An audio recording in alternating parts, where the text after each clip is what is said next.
नमस्कार, प्रदेश के चर्चित डिबेट शो आज की फाइट में आप सभी का स्वागत। मैं हूं आपके साथ हेमंत कुमार और आज का मुद्दा है फर्जीवाड़े की भरमार, ईमानदारों पर मार। क्योंकि गहलोत राज में हुई एक और भर्ती में गड़बड़ झाला सामने आया। भर्ती दर भर्ती गड़बड़ झाला ही गड़बड़ झाला। क्योंकि पीटीआई भर्ती परीक्षा 2022 में चयनित हुए अभ्यर्थियों के दस्तावेजों की जांच में यह बड़ा खुलासा हुआ है। राजस्थान राज्य कर्मचारी चयन बोर्ड की पीटीआई 2022 परीक्षा के अचयनित अभ्यर्थियों ने बोर्ड पर गंभीर आरोप लगाए हैं। आरोपों के मुताबिक बोर्ड के अधिकारियों ने जानबूझ करके और भ्रष्टाचार करते हुए चयनितों की ओर से प्रस्तुत किए गए फर्जी डिग्री और डिप्लोमा का वेरिफिकेशन भी नहीं किया। उन्हें आंख बंद करके नौकरी दे दी। आप सोच सकते हैं इसके लिए जो अभ्यर्थी वैध डिग्रीधारी हैं उनके हितों पर कुठाराघात हुआ है और उन्हें बाहर का रास्ता दिखा दिया गया। अभी जिन ईमानदारों की बात चल रही है, इस भर्ती में उन ईमानदारों को बाहर कर दिया और इस सरकार को आए 1.5 साल हो गए, वो ईमानदार वहीं बाहर ही खड़े हुए हैं। अभ्यर्थियों ने बोर्ड पर धोखाधड़ी का इल्जाम लगाया और आरोप ये लगाए हैं कि चयनितों को नियम विरुद्ध तरीके से भर्ती किया गया। इस पर आज करेंगे प्रदेश की सबसे बड़ी चर्चा कि आखिर कैसे ईमानदारों को नौकरी मिलेगी और जिन जिम्मेदारों ने फर्जीवाड़ा किया उनको उनकी असली जगह कब पहुंचाया जाएगा। पहले रिपोर्ट देखिए। पीटीआई 2022 परीक्षा में फर्जीवाड़ा, ना पढ़ाई ना परीक्षा, सीधे नौकरी।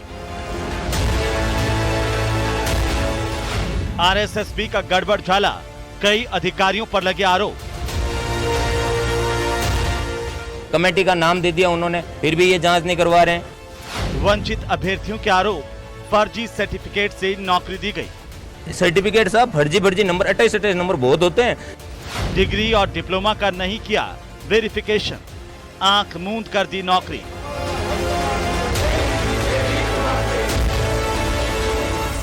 इन्होंने वेरिफिकेशन किया है, ग्रेजुएशन की डिग्रियां भी इनकी फर्जी हैं।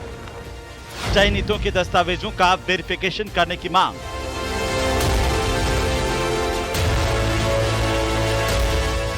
इसका शिक्षा विभाग ने संज्ञान लिया हुआ है और आगे कार्रवाई करेंगे इसके ऊपर। फर्जीवाड़े की भरमार, ईमानदारों पर मार। तो शारीरिक शिक्षक थर्ड ग्रेड के 5126 पद थे और वरिष्ठ शारीरिक शिक्षकों के थे 461 पद। लेकिन इतनी बड़ी तादाद में आंखें बंद करके इस भर्ती बोर्ड ने बिना किसी वेरिफिकेशन के नौकरी दे दी कि अब इस पर हंगामा मचा हुआ। हालांकि मौजूदा सरकार ने एक अच्छी बात यह की है कि एसओजी को डायरेक्शन दिए और उसके बाद एसओजी ने 21 अभ्यर्थियों को लेकर के एफआईआर अभी 3-4 दिन के भीतर दर्ज किए है। उसमें कार्रवाई होगी, कई नाम भी आएंगे, लेकिन उनका क्या जो जिम्मेदारी पर रहते हुए इतना बड़ा खेल करके चले गए।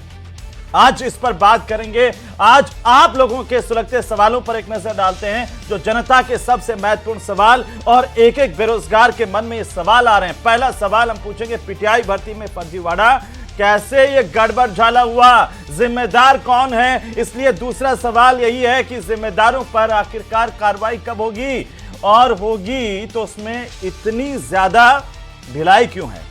तीसरा महत्वपूर्ण सवाल आप सब बेरोजगारों का, क्योंकि फर्जीवाड़े के कई सबूत, ईमानदारों को जॉब कैसे मिलेगी, नौकरी कैसे मिलेगी। जो ईमानदार सिस्टम से ही बाहर का रास्ता जिनको दिखा दिया गया वो राह देख रहे हैं। आज इस सबसे महत्वपूर्ण चर्चा में हमारे साथ एक बड़ा पैनल मौजूद है। सबसे पहले आज के मेहमानों से आपका परिचय करवा दूं। लक्ष्मीकांत भारद्वाज, भारतीय जनता पार्टी के प्रवक्ता, हमारे साथ जुड़ गए हैं। राजेंद्र आर्य, कांग्रेस पार्टी के प्रवक्ता, हमारे साथ जुड़ गए हैं। विनोद कुमार यादव, पूर्व सदस्य रहे आरएसएसबी के इस बोर्ड के 17/1/2016 से 31/10/2018 तक विनोद जी रहे। विनोद जी हमारे साथ जुड़ गए हैं। प्रेमाराम गोलिया हमारे साथ हैं, पीटीआई परीक्षा 2022 के अभ्यर्थी हैं, वो भी हमारे साथ हैं। आशुतोष रावत हमारे साथ हैं, वरिष्ठ पत्रकार के तौर पर। आप सभी का बहुत स्वागत है। और सबसे पहले प्रेमाराम जी आपसे शुरुआत करता हूं कि कैसे ये पूरा का पूरा फर्जीवाड़ा हुआ जिसको लेकर के आप आवाज उठा रहे हैं। नमस्कार, मैं पीटीआई भर्ती का अभ्यर्थी हूँ। 25 सितंबर 2022 को पीटीआई भर्ती का एग्जाम दिया था मैंने। जी। इस भर्ती में विज्ञप्ति में साफ साफ लिखा हुआ था कि 25 सितंबर के बाद की डिग्रियां मान्य नहीं होगी। तो ऐसे अभ्यर्थी 175 अभ्यर्थी तो ऐसे अभ्यर्थी है जिसने 25 सितंबर के बाद की डिग्रियां लगाई है, और ऐसे अभ्यर्थी हैं जिन्होंने बैक डेट से डिग्रियां लगाई है। सब हजारों की संख्या में बैक डेट 4500 ज्वाइन करवाए हैं, उनमें से 2000 तो फर्जी कैंडिडेट ज्वाइन करवा दिए इन्होंने। 2000 2000 सर, पूरे के पूरे मेरे पास तो डॉक्यूमेंट है साहब। मैं बिना डॉक्यूमेंट कोई बात कर ही नहीं रहा हूँ, मैं पूरे सबूतों के साथ में बात कर रहा हूँ साहब। पूरे के पूरे कैंडिडेटों के सबूत है मेरे पास। तो फिर भी ये कार्रवाई कैंडिडेटों के करेंगे। सबूत आपने अपने पास रख रखे हैं, सरकार को दिए, कुछ जिम्मेदारों को दिए? सर ऐसा कोई भी कर्मचारी या ऐसा कोई भी अधिकारी या ऐसा कोई भी नेता नहीं छोड़ा मैंने जिनके घर ऑफिस में मैंने कोई एप्लीकेशन नहीं दी साहब। अब तो कुछ करो, आपके पास मैंने पूरे के पूरे सबूत देने के बावजूद आप कार्रवाई नहीं कर रहे हो। आखिर गलती किसकी है? पूर्व के चेयरमैन साहब थे सर हरिप्रसाद जी शर्मा, हाँ, उनको मैंने अवगत करवाया था कि साहब इस पीटीआई भर्ती में इतना बड़ा फर्जीवाड़ा। नहीं, ये आपने नई सरकार बनने के बाद नहीं दी होगी किसी नेता को, किसी मंत्री को, एसओजी को? नई सरकार अभी 2-3 दिन में दी होगी। एसओजी में परिवादी मैं ही हूँ साहब। 13/24 नंबर जो मुकदमा दर्ज करवाया है ओपीजेएस यूनिवर्सिटी के खिलाफ, जेएस यूनिवर्सिटी के खिलाफ, डमी कैंडिडेटों के खिलाफ, बैकडेट डिग्रियों के खिलाफ, स्पोर्ट फर्जी स्पोर्ट सर्टिफिकेट के खिलाफ मेरा ही मुकदमा है 13/24। आप उसमें देख सकते हैं मैंने कितनी तारीख को दर्ज करवाया था? ये 13/24 है, 2024 को 13 जून के आसपास है साहब। 13 जून 2024 को आपने दर्ज करवाया, और उसके बाद क्या कार्रवाई हुई? ये रही सर एफआईआर की कॉपी। ठीक है, उसके बाद क्या हुआ?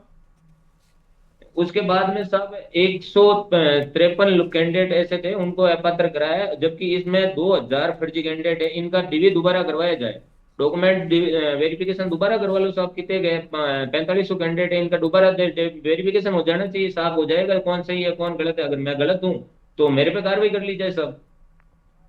तो एसओजी तो कार्रवाई कर रही है ना, फिर आपकी शिकायत क्या है प्रेमाराम जी, ये बताओ। एसओजी ने अभी 2-3 दिन 4 दिन में आके भीतर 21 लोगों के ऊपर एफआईआर दर्ज की है, जांच चल रही है, दूसरे राज्यों में भी छापे मारे हैं, हमारी एसओजी तो कार्रवाई कर रही है। एसओजी ने तब 10 जून 2024 को सरकार को लेटर लिखा था कि इसका पूरी भर्ती का डीवी दोबारा करवा लिया जाए जी, ताकि जो सारे का तो ये है नहीं कि एसओजी 5000 कैंडिडेटों को, मैं 2000 कैंडिडेटों को पकड़ के अंदर कर देगी। जो डीवी करवाए गए, जिनके डीवी करवा लो, जो अपात्र होगा उनको बाहर निकाल दो, जो सही होगा वो अंदर आ जाएगा साहब। 2000 कैंडिडेटों को ये कह रहे हैं आप कि ये 10 जून 2024 को एसओजी ने ऐसा लेटर लिखा, लेकिन इसके बावजूद इस पर कोई एक्शन नहीं हुआ? कोई एक्शन नहीं हुआ सर, आज तक नहीं हुआ। 153 कैंडिडेट सिर्फ और नाम मात्र के 153 कैंडिडेटों को अपात्र किया गया, जबकि 2000 कैंडिडेट ऐसे हैं जो फर्जी के तरीके से ज्वाइन कर लिए। जी राहुल साहब जी, मेन चीज है साहब, इसमें स्पोर्ट सर्टिफिकेट में 4 नंबर से 40 नंबर, एक नंबर के लिए कैंडिडेट तरस रहा है। मैं आज 3 नंबर से वंचित रह रहा हूँ। मेरे से कम नंबर वाला कैंडिडेट आज ज्वाइन कर रखा है और मैं आज बाहर बैठा हूँ। दोनों कैटेगरी ओबीसी कैटेगरी से मैं आप कैसे बाहर बैठे हैं?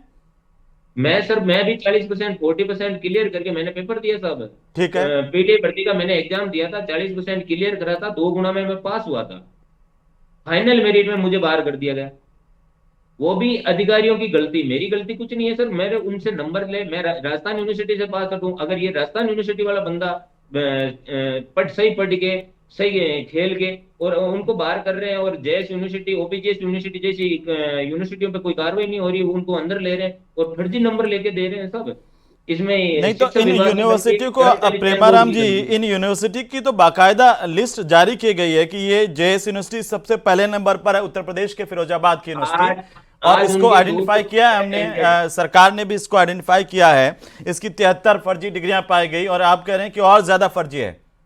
206 कैंडिडेट आज की डेट में जेएस यूनिवर्सिटी सिकोबाद के नौकरी कर रहे हैं। ओपीजेएस के 139 कैंडिडेट आज नौकरी कर रहे हैं। या तो वो फर्जी नहीं है या एसओजी गलत लिख के दे रही है, दोनों में से क्या चीज है? फर्जी नहीं है क्या? सरकार नहीं मान रही कि वो फर्जी है?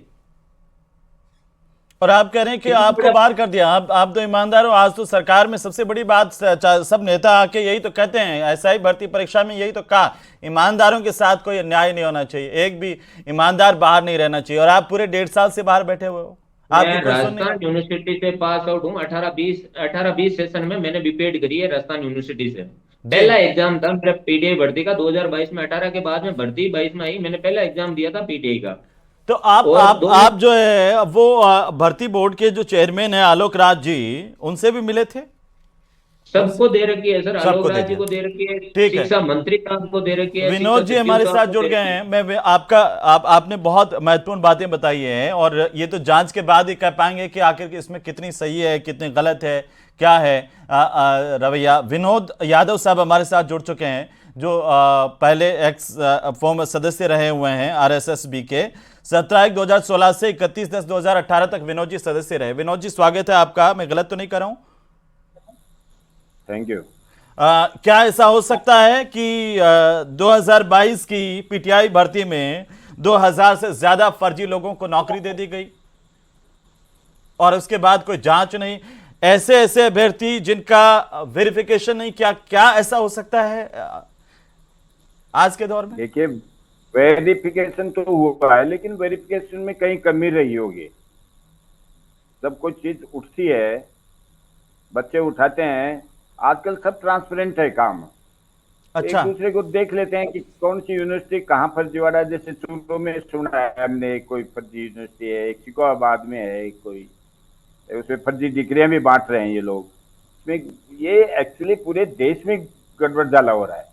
एनसीटी को इस पर कंट्रोल करना चाहिए। एक इसका कोई सुपरविजन नहीं हो रहा कि फर्जी डिग्रियां कौन कौन सी यूनिवर्सिटी बांट रही है। अच्छा, ये लोग पूरा हिसाब से करते हैं, ट्रांसपेरेंसी से काम करते हैं। लेकिन मैं आपको बताऊं, आदमी गलती करता है, जैसे मेंबरों ने गलती करी, मेंबर जेल में बैठे हैं। मुझे ये बताओ, डॉक्यूमेंट वेरिफिकेशन में जो कर रहा है गड़बड़ी या हो गई उससे, उस पर क्या एक्शन लिया? 10-5 प्रिंसिपल इस मामले में। नहीं, आप मुझे एक बात बताइए, क्या हमारी आरएसएसबी के पास ऐसा कोई मैकेनिज्म है जिससे हम पता लगा सकें कि डॉक्यूमेंट फर्जी है या नहीं है, या फिर हम एक लीक पीटते चले आ रहे हैं? ऐसा तो नहीं है कि कहीं डॉक्यूमेंट्स दे दिए, हम उन्हें देख के ही अंदाजा लगा रहे हैं? ऐसा कोई सिस्टम है क्या सर? देखो साहब, आरएसएसबी के पास इतना स्टाफ ही नहीं है जो काम कर सके। हम थे तब तक डीओपी को लिख रहे हैं कि भाई स्टाफ भेजो, स्टाफ भेजो, आज तक नहीं भेजा। ये सब बाहर से बुला बुलू के काम निकाल रहे हैं अपना। अब ये डॉक्यूमेंट वेरिफिकेशन ये एजुकेशन डिपार्टमेंट वालों को बुलाते हैं।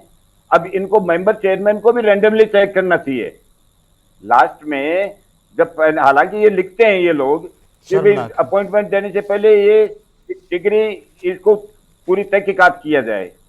अब कौन करता है, कैसे करता है, वहाँ एजुकेशन डिपार्टमेंट की भी कमी रही है इसमें। और ये तो सर मजाक हो गया हमारे युवाओं के साथ में, इस प्रदेश के नौजवानों के साथ में मजाक हो गया सर। बिल्कुल मजाक हो गया, ये मैं आपको सही बता रहा हूँ। ये गांव से बेचारे गरीब लोग मेहनत करने के लिए पैसा ले लुआ के मेहनत करते हैं, और उनके साथ में लास्ट में रिजल्ट ये आता है कि साहब कोई पास भी हो जाता है तो डिग्री फर्जी आ जाती है। फर्जी क्या है, मतलब सारा ही गड़बड़। पर तो बहुत तगड़ा एक्शन लेना पड़ेगा, कई लोगों को के ऊपर एक्शन लेना पड़ेगा। एक्शन जब तक आप नहीं लोगे, जैसे मेंबरों पर एक्शन ले लिया, जेल में बैठे हैं, आज सारे मेंबर डर रहे हैं। मैं आपको बताऊं कि अपने ध्यान से काम करो, नहीं तो पता नहीं कहां फंस जाएंगे। आप नीचे की लेवल पर 20 वाले स्टाफ पर क्यों नहीं एक्शन ले रहे? भाई जो जहाँ करता है, बाबू है, चाहे आपका वो क्या नाम है, डिप्टी सेक्रेटरी है या असिस्टेंट सेक्रेटरी है या प्रिंसिपल है, जो भी डॉक्यूमेंट वेरिफिकेशन करता है, उस पर कितने आदमियों पर आपने आज तक एक्शन लिया? मुझे ये बताओ। न तो आरएसएसबी ने लिया, न एजुकेशन डिपार्टमेंट में लिया, एक भी आदमी सस्पेंड नहीं हुआ। ये दुर्भाग्यपूर्ण है सर, और हम सब का दुर्भाग्य है, इस राजस्थान का दुर्भाग्य है कि हमारे नौजवानों को हम क्या जवाब दें, ये समझ से बाहर है। मैं बताऊं, रैंडमली चेयरमैन और मेंबर चेक कर लेते हैं। भाई जहां 1000 का बंडल है उसमें 100 आप चेक कर लेते, तो आज ये स्थिति नहीं आती। एसओजी के पास ये केस भी नहीं जाता, ये खुद ही। तो आप कह रहे हैं कि रैंडम भी चेक नहीं कर पाते हैं? ये इतना करप्ट सिस्टम है, इतना फर्जी सिस्टम हो चुका है हमारा। रैंडमली चेक करना चाहिए इनको। नहीं, हम भी करते थे हमारे टाइम में। देखिए मैं आपको बताऊं, हमारे टाइम ठीक है, नौकरियां कम थी, आ रही थी, लेकिन हम रैंडमली चेक करते थे, और जिसको जो गलती करता था उसको सजा भी देते थे। विनोद जी मैं आता हूँ, हमने ये हालांकि प्रेमाराम जी किसी एक को suspend नहीं अभ्यर्थी किया। हैं जो बड़ा परेशानी में है और इसलिए परेशानी में तो वो प्रेमाराम जी आप कुछ कहना चाह रहे हो इस पे? मैं वापस दूसरों के मेहमानों के पास भी जाऊंगा। कुछ पूछना चाहते हैं आप यादव साहब से? हाँ जी सर, हाँ, बोलिए। मैं कह रहा हाँ, हूँ बोलो, कि बोलो, पीटी प्रेमाराम। भर्ती में डीवी डॉक्यूमेंट वेरिफिकेशन हो रहे थे, जब ज्वाइनिंग देने का काम शिक्षा निदेशालय का था, उस समय उनको तो चलो पता नहीं होगा, वो कम पढ़े लिखे होंगे अधिकारी, या तो फिर हमने अवगत कराया कि साहब ये तो फर्जी है, इनको ज्वाइनिंग मत दो। फिर भी कानाराम जी थे निदेशक महोदय, उनको मैंने बोला कि साहब मत ज्वाइनिंग दो इनको, ये फर्जी है, उनके डॉक्यूमेंट दस्तावेज लगाए थे, फिर उनके बावजूद उन्होंने ज्वाइनिंग दी। ये कहाँ तक सही था? देखिए मैं आपको बताऊं, ज्वाइनिंग दिए वो कानाराम जी की गलती है। देखो मैं आपको बताऊं एक बात, वो दूसरी सर, बात, या तो वो ऊपर ज्वाइनिंग सरकार का देने दबाव है। के, वो ज्वाइनिंग मेरी बात- दी, वो हमारी जगह मेरी बात कैंडिडेटों को सुनिए आप। दी गई है, उनकी गलती हम क्यों भुगत रहे हैं आज? भाई गलती है, जो जिस अधिकारी की जो गलती करता है उसको पनिशमेंट मिलना चाहिए, मेरा तो ये मानना है। ठीक है जब तक किसी आशुतोष आदमी जी, को पनिशमेंट नहीं, ठीक है सर। गलती मैं करता आशुतोष हूं, जी अब विनोद क्या यादव- बोले विनोद और क्या यादव नहीं गलती बोले, करता है, वरिष्ठ पत्रकार तो के विनोद तौर पर यादव आप को बोलिए, पनिशमेंट- क्या दो शब्द कहिए इस प्रदेश के युवाओं के लिए, बेरोजगारों के लिए, नौजवानों के लिए और उन गरीबों के लिए भी जरूर कहिए जिनके डाणी में खाने का अनाज नहीं होता, या फिर जिनके माँ बाप पूरे दिन भर मजदूरी करके उनको राजधानी जयपुर में किसी कोचिंग में भेजते हैं, तैयारी के लिए भेजते हैं, पढ़ाते हैं, लिखाते हैं, खुद एक वक्त खाना खाते हैं, लेकिन बेटे को इसलिए पढ़ाते हैं कि वो उनका बुढ़ापे का सहारा बनेगा, कामयाब होगा, ये परिवार चलेगा, सरकार की नौकरी करेगा। बोलिए ना। बिल्कुल हेमंत जी, निश्चित तौर पर 5,000 लोगों की भर्ती में 2,000 से ज्यादा फर्जी डॉक्यूमेंट्स के आधार पर अगर लोगों का सिलेक्शन हुआ है तो वाकई कितना बड़े स्तर पर यह फर्जीवाड़ा हुआ है, कितने जेन्युइन लोगों को पीछे छोड़ा गया है जो वाकई उस नौकरी के हकदार थे, जो उस योग्यता को हासिल करके हुए नौकरी के लिए अप्लाई करना चाह रहे थे, और उनकी जगह पर तमाम फर्जी लोगों को किस तरह नौकरी दी गई है। इतना बड़ा खेल हमको सामने दिख रहा है। निश्चित तौर पर पिछले 5 साल में 10 से ज्यादा भर्ती परीक्षाओं पर जिस तरह के आरोप लगे हैं, पिछले अशोक गहलोत सरकार के समय में जो 10 से ज्यादा ऐसी भर्ती परीक्षाएं थी जिनमें से नकल हो, अबे चाहे तो डमी मौजूदा कैंडिडेट हो, सरकार भी चाहे- तो सर, अब मौजूदा सरकार भी तो इसमें दूध का दूध पानी का पानी नहीं कर पा रही है ना। हर चीज के लिए इंतजार हो रहा है, सिर्फ इंतजार। बिल्कुल, चाहे एसआई भर्ती परीक्षा मामला हो, चाहे यह भर्ती परीक्षा मामला हो, चाहे पीटीआई भर्ती मामला हो, निश्चित तौर पर वर्तमान सरकार को, जनता को जो और युवाओं को जो न्याय मिलना चाहिए, जिस न्याय की उम्मीद के साथ में भारतीय ठीक है। जनता पार्टी आर्य साहब, उन्होंने वोट दिया था, जी उस ठीक है न्याय को भारतीय जनता पार्टी की भजनलाल सरकार को युवाओं को देना चाहिए। युवाओं की बहुत उम्मीदें इस सरकार के साथ में है कि पिछली सरकार में उनके ठीक है सर। जो हक को आर्य साहब, आर्य किया साहब, गया। आज कांग्रेस पार्टी के प्रदेशाध्यक्ष गोविंद सिंह डोटासरा जी कहते हैं कि नीचे से ऊपर तक ब्यूरोक्रेसी के लोग और बीजेपी के नेता दोनों हाथों से लूट रहे हैं। और क्या इसलिए कह रहे हैं कि अनुभव है कांग्रेस पार्टी के नेताओं को ये बेहतरीन, दोनों हाथों से, 4-4 हाथों से देखिए लूटने का? प्रदेश, देखिए हेमंत जी, प्रदेश की पूरी 8 करोड़ प्रदेशवासी इस बात को लेकर दुखी हैं। 1.5 साल पहले युवाओं को मतलब भ्रम में डालकर या उनको झूठे वादे करके ये सरकार सत्ता में आई। अरे भाई, अगर किसी भर्ती के अंदर घोटाला हुआ है तो मैं तो यही कहता हूं ना कि वो जो जांच, जो मतलब उसकी अपॉइंटिंग अथॉरिटी है, चाहे आरएसएसबी है, राजस्थान स्टेट सबऑर्डिनेट बोर्ड, और ये जो सेवा बोर्ड है, उसके जो मेंबर्स हैं या उसके जो अध्यक्ष हैं, उनको आप कैसे बख्श सकते हो भाई? आज उन्होंने अगर किसी भर्ती की अनुशंसा करी तो क्या उन्होंने डॉक्यूमेंट वेरिफिकेशन नहीं किए? 1.5 साल से ये लोग सत्ता में हैं। नहीं किया, अभी मैं इसीलिए तो प्रेमाराम अगली जी को बार कोई सुन जैन लीजिए, यात्रा निकालें और सुन मंच लीजिए। पर जाएं तो थोड़ा सा चेहरा आईने में देख करके जाएं, अपने नेताओं को कहें वेरिफिकेशन करते तो ये नौबत नहीं आती। इस हेमंत जी, प्रदेश सुन के तो लीजिए ना। बेरोजगारों को, युवाओं को हेमंत जी, डुबा दिया और आज रोने के लिए मजबूर है। ये हेमंत जी, प्रेमाराम गोलिया आप- जैसे कितने लोग हैं आर्य साहब, नहीं, कितने लोग हैं? तो सुन तो लो ना जी। आप। अरे तो सुनोगे सही ना, आप ही भाषण दोगे या अपने हमारा भी बात सुनोगे? मैं कह रहा हूं ना कि आप उस बोर्ड के मेंबर को या अध्यक्ष को क्यों नहीं गिरफ्तार करते जिसके समय के अंदर यह घोटाला हुआ है? मैं आपको कह रहा हूं अधिकारियों के ऊपर कार्रवाई कीजिए, शिक्षा विभाग के ऊपर कार्रवाई कीजिए, और ये आरएसएसबी जो बोर्ड है उसके ऊपर कार्रवाई कीजिए। 1.5 साल से आप कर क्या रहे हैं? मैं कहता हूं कि आपने सब इंस्पेक्टर के अंदर इनके मंत्री कहते हैं, एसओजी कहते हैं, मतलब एजी कहते हैं, पुलिस हेडक्वार्टर अनुशंसा कर देता है, कैबिनेट सब कमेटी अनुशंसा कर देती है, कहते हैं साहब 60% से अधिक घोटाला है, और उसके बाद भी आप भर्ती नहीं रद्द करते, कोर्ट में जाके झूठ बोलते हैं। आज उन युवाओं को जवाब देना पड़ेगा इस सरकार को। नहीं, आप 1.5 ही साल से ये बोलने लोग के सत्ता हकदार में हैं क्या, और इधर से उधर जो आप करके गए खेल? मैं बिल्कुल हकदार हूं, मैं इस बोलने की हकदार हूं क्योंकि हम सत्ता में नहीं है। जवाब सरकार में जो बैठे लोग हैं उनको देना पड़ेगा। जो घोटाला खुला है उसकी जांच की जिम्मेदारी सरकार की है, और वो सरकार अगर विपक्ष में थे तो याद है आपको? अरे साहब, मतलब अरे साहब, वो विपक्ष में थे तब याद है उनके नेता सड़क पर उतर करके सीना ठोक के कहते थे कि हमारी सरकार आई तो इस पूरे करप्ट सिस्टम को सुधार देंगे, इस आरपीएससी का पुनर्गठन करेंगे, एसआई भर्ती परीक्षा को रद्द कर देंगे। याद है आपको? 1.5 साल से तो आप देख रहे हो। मैं कह रहा हूं, याद है आपको? 1.5 साल से वो देख रहे हो आप ना। आपको याद है वो बात? बीजेपी के नेता सीना ठोक के कहते थे कि इन युवाओं के साथ हम न्याय करेंगे, एसआई भर्ती परीक्षा को रद्द कर देंगे। याद है आपको? सर मुझे आज तो आपका याद है, एक नेता सड़क पर उतर करके ऐसा नहीं कह पा रहा है कि हम खिलाफत करते हैं, रद्द कीजिए। एक नेता क्यों नहीं कह पा रहा? मैं आपको क्या कह रहा हूं, जब मामला कोर्ट में है तो जाइए ना, कोर्ट को फैसला करने दीजिए। कोर्ट पे आप झूठे दावे क्यों कर रहे हो भाई? ठीक है, पहले कुछ कहते हो, बाद में कुछ कहते हो। आप अधिकारियों पे कार्रवाई कीजिए, जो भी लिप्त है उस पर कार्रवाई कीजिए ना। आप डालिए जेल में उनको। अब तो विपक्ष भी आपके मजे ले रहा है कि आप कुछ नहीं कर पा रहे हैं। इस 1.5 साल में उनको कौन न्याय देगा सर? लक्ष्मीकांत जी बोलिए। देखिए, मजे कौन ले रहा है अभी आपको 1 मिनट में साबित हो जाएगा। जब मैं पोल खोलूंगा तो जिन्होंने लूटा, जो लुटेरे हैं, वो किस तरह डिस्टर्ब करने की कोशिश करेंगे, किस तरह हल्ला बोली अभी के स्टूडियो में शुरू होगा, आपको पता लग जाएगा।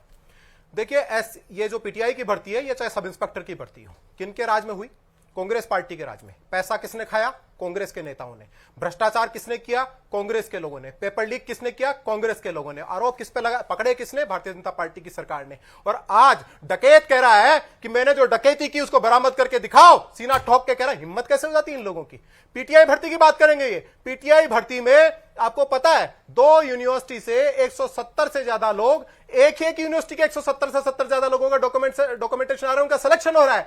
और कैसे हो रहा है आप देखिए। 2000 अभी एफआईआर दर्ज हुई है 2 दिन पहले, अभी 3 दिन पहले एफआईआर दर्ज हुई है। उसमें 21 ऐसे लोग हैं जिनकी बीए की डिग्री भी फर्जी है, जो पीटीआई बनकर बैठे हैं। आप सोचिए, 2000 लोग फर्जीवाड़े से नौकरी लगे हुए हैं और 1.5 साल से आपकी तरफ देख रहे हैं लक्ष्मीकांत जी। और आप कह रहे हैं वो किस लिए कह रहे हैं? वो इसलिए कह रहे हैं क्योंकि वो आपकी तरफ निशाना साध के कह रहे हैं कि आप कमजोर हैं और आप नहीं पकड़ करके कर सकते। आपने आरपीएससी के चेयरमैन से आज तक कोई बात नहीं हुई। आप सुनिए, बोल रहे हैं बीच में बोल रहे हैं।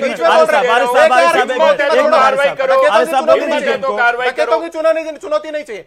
सुनिए, आप कह रहे हैं आप हमें चुनौती दे रहे हैं। अरे भैया, हमने कहा था कि आपने डकैती करके पैसा खा के सब इंस्पेक्टर भर्ती हो, चाहे बाकी भर्ती हो, चाहे पीटीआई भर्ती हो, जितने किए सबकी जांच करवाएंगे, जेल भेजेंगे। ये लोग डकैत बोले ना बीच में, डकैत बोले ना बीच में, ये वो डकैत है जिन्होंने पैसा खाया, जिन्होंने पकड़ा, कांग्रेस जेल में है, कांग्रेस जेल में है, अशोक गहलोत फर्जीवाड़ा में फंस गया, कांग्रेस के लोगों ने पैसा खाया, हमने तो पकड़ के अंदर बंद किया। डकैत बोले ना बीच में, मैंने कहा था अरे साहब, अरे साहब,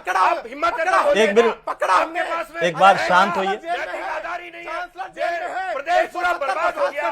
दिल्ली के हमारे बाल्टी सेप्टिक दम घुटने से जान जा रही है। और आपके लोग कुछ सवाल छुपाना जवाब नहीं दे सकते। छुपाना सरकार है, हम बोले के बीच में सरकार है, हम बोले के बीच में आपको पता था डकैती पकड़ी जाएगी, डकैती पकड़ी जाएगी। एक मिनट शांत होइए। देखिए ये युवा, हमारे युवाओं का मसला है और हम सबकी जिम्मेदारी बनती है कि उनको न्याय दिलाएं। चैलेंज करता हूं, आप सारी यूनिवर्सिटियां फर्जी आपकी है, आपकी विचारधारा से चल रही है वो यूनिवर्सिटी। अब हमारी यूनिवर्सिटी फर्जी इनके राज में चल रही थी, इन्होंने डॉक्यूमेंट लिए। अरे तो बदलता रहता है, आप बताइए ना, हिम्मत से काम लो, डर क्यों रहे हो? हिम्मत है तो करो कार्रवाई। ऐसा ही कंजर झूठ बोल के कोर्ट में जाके झूठ बोल रहे हैं। अरे कोई एफिडेविट देके झूठ बोलता है क्या? कोई एफिडेविट देके झूठ बोलता है क्या? इतने निर्लज लोग, इतने निर्लज लोग एफिडेविट लेके झूठ बोलते हैं। वापस दो, एफिडेविट लेके झूठ बोलने वाले लोग सब इंस्पेक्टर भर्ती में खाया हुआ पैसा वापस दो। अच्छा, शांत होइए, शांत होइए। लक्ष्मीकांत जी, मेरे सवाल का जवाब दीजिए। लक्ष्मीकांत जी सुनिए ना। आरिफ साहब, एक बार सुनिए। ऐसे ऐसे समय बर्बाद कर देंगे। युवा बैठ कर के सोच रहे हैं कि आज हम चर्चा करेंगे तो शांतिपूर्ण तरीके से इस बात को देखेंगे कि आखिरकार कौन जिम्मेदार, उन पर कार्रवाई कैसे होगी। राहुल गांधी की रैली में कितना पैसा आया बताओ? झूठ बोलने वाले लोग, पेपर लीक कोर्ट के अंदर झूठ बोलने वाले लोग, विधानसभा के अंदर झूठ बोलने वाले लोग, चुनाव सभाओं के अंदर कहा था आपको कि डकैत के साथ बोलेंगे। ऐसे नहीं, एक बार अरे साहब एक बार शांत होइए। लक्ष्मीकांत जी आप भी शांत होइए। लक्ष्मीकांत जी प्लीज मेरा निवेदन आपसे सुनिए। लक्ष्मीकांत जी ऐसे अगर हम लड़ करके समय बर्बाद कर देंगे लक्ष्मीकांत जी, आपको जवाब देना पड़ेगा ना सर। मुझे पता है कि किसको बचाना था सरकार। लक्ष्मीकांत जी के बीच में नहीं बोला, मैंने कहा था कि बीच में बोलेंगे, डिस्टर्ब लक्ष्मीकांत जी चोरी पकड़ी जाएगी। उनको बात पूरी कर लेने दीजिए। अरे साहब उनको बात पूरी कर लेने दीजिए, उनको बात तो पूरी कर लेने दीजिए।